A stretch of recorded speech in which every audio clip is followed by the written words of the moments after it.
Good evening అందరికీ. ఇగో మా ఇంటి దగ్గర జామ పండ్లు అయినాయి మా చెట్టుకు.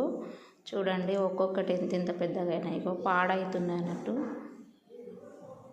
మా దగ్గర చిన్నపిల్లలు లేరు.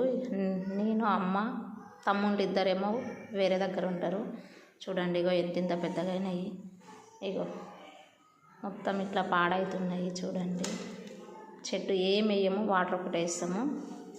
ఇంకా తెంపిన కింద ఇవేమో కిందికి రాళ్ళు అయినాయి. ఇలా అవుతున్నాయి అన్నట్టు. మొత్తం ఇలానే అవుతున్నాయి అన్నీ. కొన్ని కాయలు తెంపిన, నాకు కాయలు ఇష్టము. ఇంకా తర్వాత ఇక ఇట్లా అయినాయి, ఫ్రెష్గా ఉన్నాయి. ఇవి కాయలుగా. ఇక ఇదైతే చూడండి ఎంత పెద్దగా ఉందో. మీకు కనుక నచ్చితే లైక్ చేయండి, సబ్స్క్రైబ్ చేసుకోండి ప్లీజ్.